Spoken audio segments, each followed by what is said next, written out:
విశ్వాసము అనే దానికోసం మన సహోదరులందరూ ఎంతో చక్కగా వివరించారు, చెప్పారు ఇంతటి వరకు. అసలు మన భక్తి జీవితంలో విశ్వాసం యొక్క ప్రాముఖ్యత ఏంటో తెలుసా? దాని గురించి ఏ రోజైనా మనం ఆలోచించామా?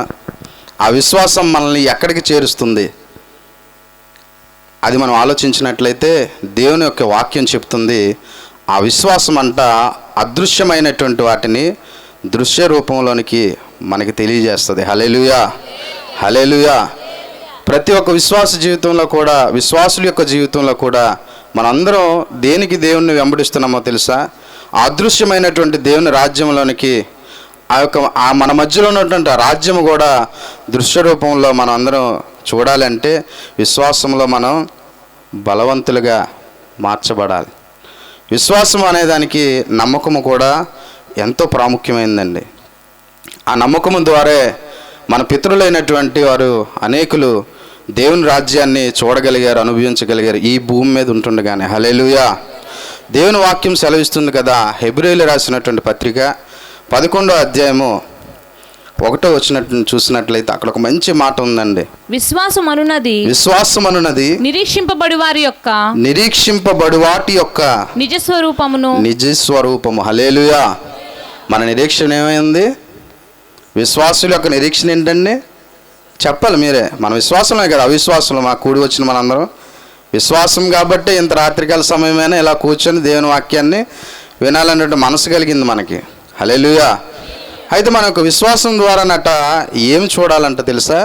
అదృశ్యంలో ఉన్నటువంటి దేవుని యొక్క కార్యాలని, ఆయన రాజ్యంలోనికి వెళ్ళాలనేటువంటి ఆలోచన కలిగి ఉండాలని దేవుని వాక్యం సెలవిస్తుంది. ప్రతి విశ్వాస కూడా దేవుని రాజ్యంలో, ఆయన సముఖంలో కనబడాలి అనేటువంటి దేవుని ఆశ. హల్లెలూయా, హల్లెలూయా. అంతే కదండి.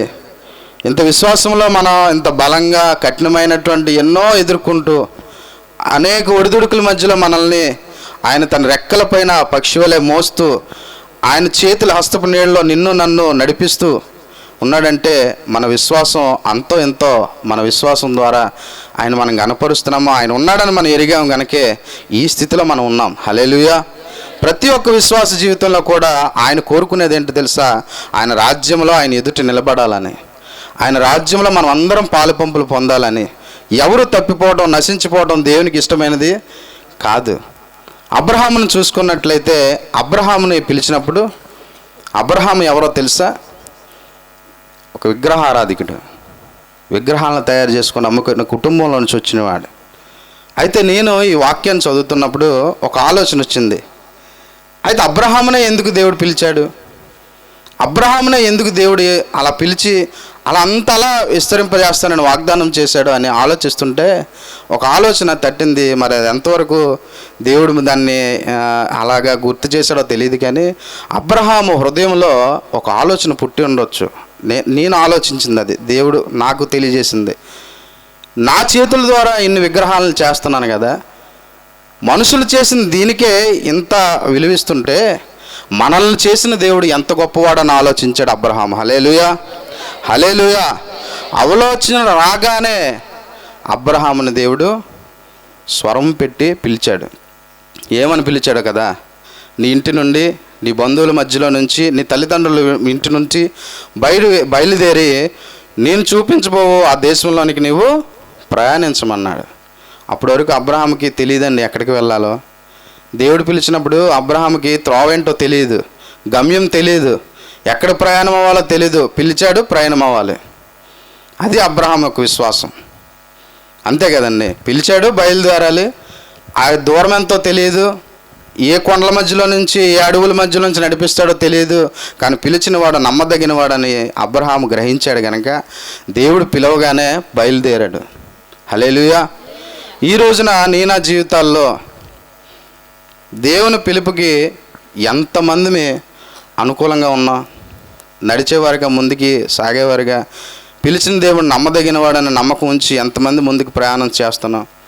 మొదటి విశ్వాసంలో అన్న చెప్పినట్లు మొదటి విశ్వాసంలో ఎలా వస్తామంటే ఆశ్చర్యమైనటువంటి కార్యాల కోసం, లేకపోతే స్వస్థతల కోసం, లేకపోతే వేరే వేరే విషయాల కోసం వచ్చేవారిగా ఉన్నాం. మనం వచ్చింది కరెక్టే, ఆ స్థితిలో ఎవరమైనా అలానే దేవుని సన్నిధిని చేరుతాం. కానీ ఎదుగుతూ దేవుని వాక్యంలో సన్నిధిలో దేవుడు మాట్లాడుతున్నప్పుడు ఎదుగుతూ ఉన్నటువంటి మన విశ్వాస పరిణామం ఎలా అభివృద్ధి చెందింది, ఎలా ప్రవర్తిస్తున్నాం, ఎలా పరివర్తన చెందాలో తెలుసా? ఇలా అన్నీ ఆలోచించిన మన కొన్ని రోజులకి దేవుని వాక్యం సెలవిస్తుంది కదా, ఎన్నాళ్ళు మీరు ఇలా పాలు తాగేవారిగా ఉంటారు, బలమైన ఆహారం భుజించేవారికి ఎప్పుడు మారుతారని ప్రశ్నిస్తుంది ఈ వాక్యం. అంటే అర్థం ఏంటో తెలుసా? ఎప్పుడు చిన్నపిల్లల్లాగానే మీరు ఆలోచిస్తారా? అరే చిన్న వాటిలో మీరు కోరుకుంటారా? మీకోసం సమృద్ధి కలిగినటువంటి దయచుంచాను కదా, అది అదృశ్యంలో ఉంది కదా, అది దృశ్య రూపంలో నువ్వు చూడాలని విశ్వాసంలో ఎంత బలవంతుడిగా మార్చబడాలి అని ఏ రోజైనా దేవుడు నిన్ను ప్రశ్నిస్తే నువ్వేం సమాధానం ఇస్తావు?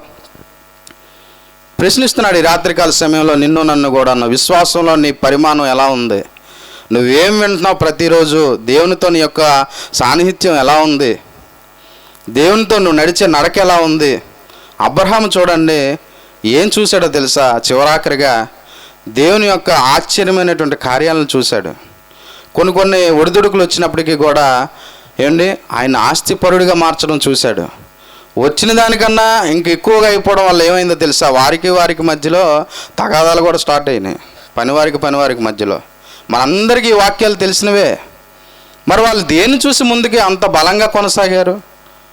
దేన్ని చూసుకొని వాళ్ళు అంత బలంగా దేవుని వైపు తిరగడానికి కారణం ఏంటో తెలుసా? వారు అనేకమైనటువంటి కార్యాలను చూశారు విశ్వాసము ద్వారా. హల్లెలూయా. ఆ విశ్వాసమే రూపుదాల్చుకుంది అగ్నిగుండంలో 4వ వ్యక్తిగా. ఆ విశ్వాసమే, ఆ నమ్మకమే రూపుదాల్చుకుంది సింహాల బోనిలో సింహాలని నోరు మూసేదానిగా. ఆ విశ్వాసమే రూపుదాల్చుకుంది ఎర్ర సముద్రంలో పొడి నేలపై వాళ్ళని నడిపించింది ఆ నమ్మకమే. హల్లెలూయా. ఈ రోజున మన జీవితాల్లో కూడా శ్రమల సుడిగుండాల్లో అలాంటి సంద్రమైనటువంటి వాటి మధ్యలో, ఎన్నో శ్రమల మధ్యలో ప్రతి ఒక్కరికి ఉదయం లెగిస్తే రాత్రి పడుకునే వరకు కూడా ఎన్నో బాధలు, ఎంతో అలసిపోయిన దేహాలతో, హృదయాలతో, ఎంతో విసిగిపోయినటువంటి వారిని ఎంతోమందిని మనం చూస్తూ ఉంటాం. మనం కూడా మన అనుభవాల్లో మనం అనుభవించిన వారమే. మరి ఏంటి మన విశ్వాసంలో మనం బలహీనలుగా ఉండిపోతున్నాం? ఎందుకు అలా ఉండిపోతున్నాం? పూర్తిగా దేవుని మీద ఆనుకోకపోవడం వల్లే. హల్లెలూయా. ఒకనప్పుడు మన జీవితాలంతా కూడా అలానే ఉన్న ఈ రాత్రికాల సమయంలో ఎందుకు తెలుసా? విశ్వాసం అనే పదంతో నీతో నాతో మాట్లాడుతున్నాడు. పూర్తిగా నా మీద ఆనుకోండి అయ్యా. పూర్తిగా ఆ వాక్యం మీద ఆనుకుంటే, వాక్యమే కదా దేవుడు, ఆయన మాటే కదా, ఆ వాక్యమే శరీరధారికి భూమి మీదకి వచ్చింది కదా, ఆ వాక్యమే కృపాసత్య సంపూర్ణుడే మన మధ్యలో తిరిగాడాడు కదా. చూసిన వారికంటే చూడని వారు మీరు ఎంతో ధన్యులని వాక్యం చెప్తుంది కదా. అంటే చూడండి, అంత అదృశ్యంలో ఉంచి కూడా దృశ్య రూపంలో చూడాలంటే విశ్వాసం అనేటువంటి నువ్వు ఒక నమ్మకంలోనికి వెళ్తే నీ యొక్క కనులకి కప్పినటువంటి పొరలు తొలగినప్పుడు ఆయన హస్తాన్ని నువ్వు చూస్తావు. ఆయన మన చుట్టూ ఉంచినటువంటి కంచెను నువ్వు చూస్తావు. నీ చుట్టుపక్కల ఉన్న దేవుని దూతల స్వరాన్ని నువ్వు వినగలుగుతావు. మీకు ఇంకో విషయం తెలుసా? విశ్వాసంతో కూడినటువంటి ప్రార్థనట పరలోకాన్ని కదిలిస్తుంది. హల్లెలూయా. పరలోకాన్ని కదిలిస్తుంది. దేవుని యొక్క ఆ యొక్క సన్నిధిలో ఉన్నటువంటి దేవదూతలు నీ విశ్వాసంతో కూడినట్టు ఆ యొక్క ప్రార్థన, ఆ నమ్మకంగా కూడినటువంటి ఆ యొక్క నీ యొక్క ఆ అంగలార్పుని దేవుడు చూసి దేవదూతల ద్వారా, అన్యుల ద్వారా కూడా నిన్ను పోషించే దేవుడు అని. హల్లెలూయా. హల్లెలూయా. అంత విశ్వాసం కలిగి మన పూర్వీకులు అంతగా ఆయన వెంబడించారు. మన పూర్వీకులు అంటే ఎవరో అనుకోగలరు? దేవునిలోకి వచ్చిన తర్వాత మన పూర్వీకులందరూ కూడాను, ఈ పెద్దలందరూ కూడాను, మనకన్నా ప్రవక్తలు, వీళ్ళందరూ కూడా మన పూర్వీకులుగా దేవుడి వాక్యం మనకి బోధిస్తుంది. హల్లెలూయా. అయితే ఈ వాక్యంలో ఇక్కడ చూసుకున్నట్లయితే ఒక్కసారి 8వ వచనం మనం చదువు. హెబ్రీయులకు 11 అధ్యాయం 8వ వచనం ఉన్నట్లయితే అబ్రహాము పిలువబడినప్పుడు విశ్వాసమును బట్టి ఆ పిలుపునకు లోబడి తాను స్వాస్థ్యముగా పొందనయ్యున్న ప్రదేశమునకు బయలువెళ్ళెను మరియు ఎక్కడికి వెళ్ళవలెనో అది ఎరుగక బయలువెళ్ళెను. హల్లెలూయా. దేవుడి రాత్రికాల సమయం అంటున్నాడు, నీకు త్రోవలు సరళం చేస్తాను, నిన్ను నడిపిస్తాను, కానీ అది ఏ మార్గమో నీకు చెప్పను. నవ్వుతారండి. చెప్తే ఆ కష్టం వస్తుందని తెలిసింది అనుకోండి, అమ్మో ఇంత కష్టం వస్తుందా, మారా నదిలో నేను నీళ్ళు తాగాల, బండలోంచి నీళ్ళు నేను తాగాలా, ఈ ముళ్ళ గచ్చపొదల్లోంచి నేను నడవాలా, ఇంత కష్టమా, ఇంత ఇదా అని నీకు తెలిసిందనుకోండి, ఏమవుతాం మనం? సొమ్మసిల్లిపోతాం. అవునా కాదా? అందుకని ఆయన ఏమంటున్నాడు, అబ్రహాంకి ఏం చెప్పాడు? నువ్వు నడిచి బయలుదేరి రావయ్య అని చెప్పాడు. కానీ ఎంత దూరమో, అది ఎంత ఎక్కడికి తీసుకెళ్తాననేది అబ్రహాంకి తెలియదంట. తెలుసు అని చెప్పాడండి వాక్యం. తెలియదు అది ఎంత దూరమో, అది ఎరుగుడు. ఎరిగినప్పటికీ ఆయన ఒక నమ్మకం, విశ్వాసం ఏంటో తెలుసా? పిలిచినవాడు నమ్మదగినవాడు. హల్లెలూయా. అదేవిధంగా నిన్ను నన్ను పిలిచినవాడు కూడా నమ్మదగినవాడు. దేవునికి స్తోత్రం. హల్లెలూయా. నిన్ను నన్ను పిలిచినవాడు ఎవరండి? మాట్లాడినవాడా? చూడనివాడా? నీ స్థితిని చూడనివాడా? నీ హృదయాలోచనలను ఎరిగినవాడా? నీ యొక్క స్థితిని ఎరిగినవాడా? నీ కన్నీటిని ఎరిగినవాడా? ఆయన ప్రతిదీ ఆయనకి తెలుసు. ప్రతిదీ ఆయనకి తెలుసు. మనమే వెనక్కి వెనక్కి వెనక్కి వెళ్ళిపోతుంటాం. ఆయన అంటుంటాడు, ఆయన మన రెండు చేతులు పట్టుకొని ఆయన భుజం మీద ఎత్తుకొని చిన్నపిల్లోడిని ఎత్తుకున్నట్టు ఆయన నడిపించుకుంటూ వెళ్తుంటే, ఇంకా నేను చిన్నపిల్లోడినా, నన్ను పరిగెత్తించమని అంటే అన్నాడు, ఉండు ఈయన ఇంకా టైం ఉంది అంటాడు ఆయన. హల్లెలూయా. హల్లెలూయా. నిజమేనండి, తండ్రి ప్రేమ అలాంటిది. తండ్రి మనం ఎంతగా నమ్మామో మనకి తెలుసో తెలియదు, ఆయన మాత్రం మనల్ని ఎంతగానో నమ్మాడు ఆయన. అందుకే నాకు కూడా ఉచితమైన ఆయన రక్షణ ఇచ్చాడు. హల్లెలూయా. హల్లెలూయా. విశ్వాసంలో బలవంతులుగా ఉండాలి మనం. విశ్వాసంలో బలమైనటువంటి కార్యాలు చూసేవారుగా మార్చబడాలనే ఆయన ఆశ. పితరులను సైతం మనకు ఎందుకు సాదృశ్యంగా ఉంచాడో తెలుసా? వాళ్ళందరూ ఇలా నడిచారు, ఆయన రాజ్యాన్ని చూడగలిగారు. వాళ్ళంట ఏం చేశారో తెలుసా? ఈ లోకాన్ని సైతం పరదేశులుగా ఎంచుకున్నారు. వాళ్ళు ఈ లోకంలో ఉన్న వాటిని అన్ని పరదేశులుగా ఎంచుకొని పరదేశులుగానే బ్రతికారు. వాళ్ళు చనిపోయినప్పుడు కూడాను వాళ్ళ రాజ్యం ఏదో వాళ్ళు తెలుసుకున్నారు కనుక ఈ లోకంలో ఉన్న అన్నిటిని కూడా విడిచిపెట్టి గుడారాల్లోనే, బండ సందుల్లోనే, కొండల మీద, గుట్టల మీద గుడారాలు వేసుకొని బ్రతికారు వాళ్ళు. అంటే చూడండి, వాళ్ళకి తెలిసిపోయింది దేవుని రాజ్యం ఒక రుచి తెలిసిపోయింది. వాళ్ళకి దేవుని సన్నిధి యొక్క ఆ యొక్క అనుగ్రహం తెలిసిపోయింది.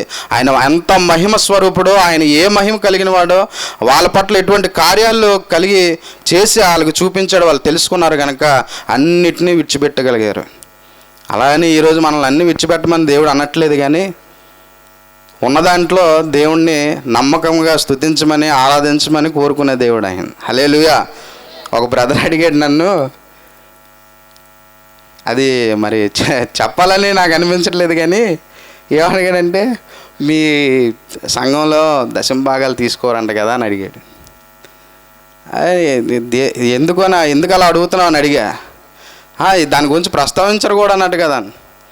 అది నీకు దేవునికి సంబంధించిన విషయం, అది మనకి దేవునికి సంబంధించిన, దాని గురించి చెప్పాల్సిన పని లేదు, అది నీ వ్యక్తిగతం కదా అని అన్నా.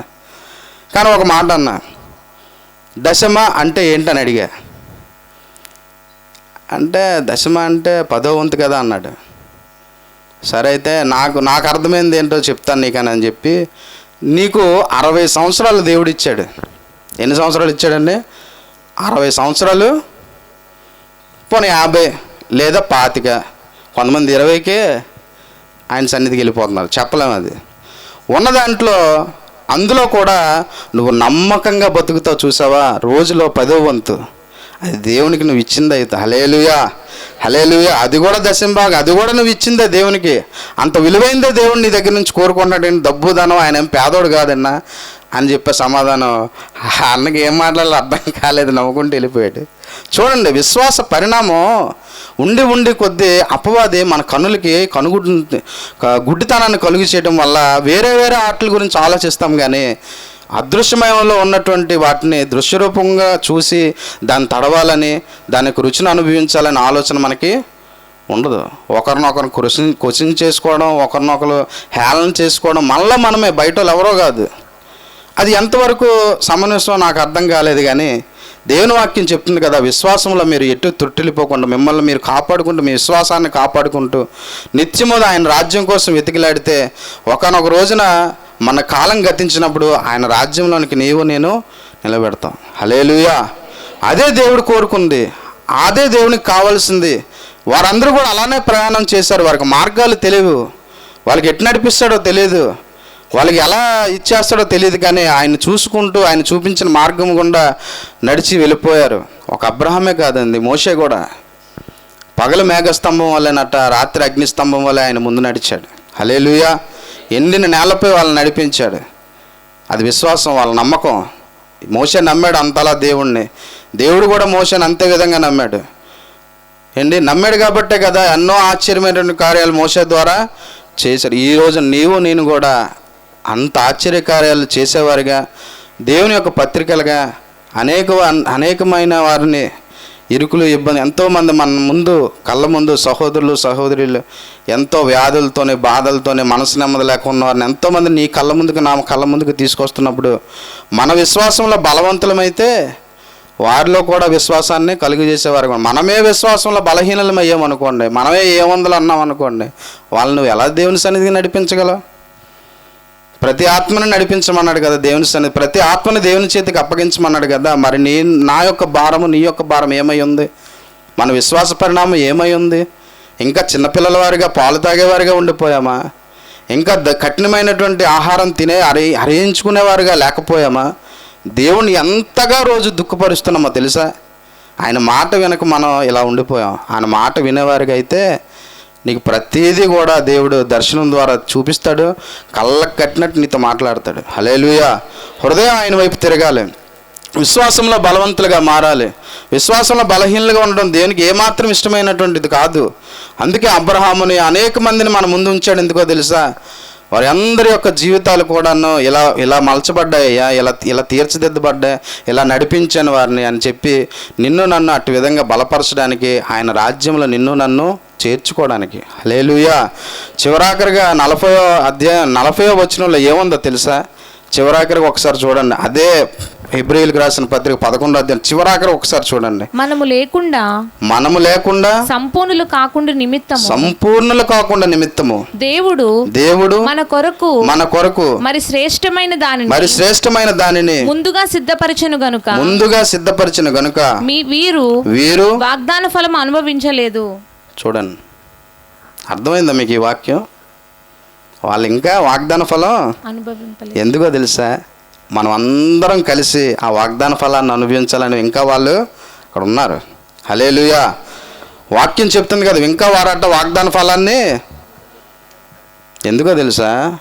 ఆయన సంతానం ఇంకా ఈ భూమి మీద ఉండిపోయింది. మనందరం వాళ్ళ సంతానమే, దేవుని యొక్క సంతానం, అబ్రహాం యొక్క సంతానం. కనుక వాళ్ళందరూ కూడా ఏం చేశారంటే మనందరం కలిసి ఆ విందులో పాలు పంపులు పొందాలని, ఆయన ఇచ్చేది మనందరం కూడా అనుభవించాలని మనందరి కోసం ఆ రాజ్యంలో వేచి ఉన్నారు మన పితరులు.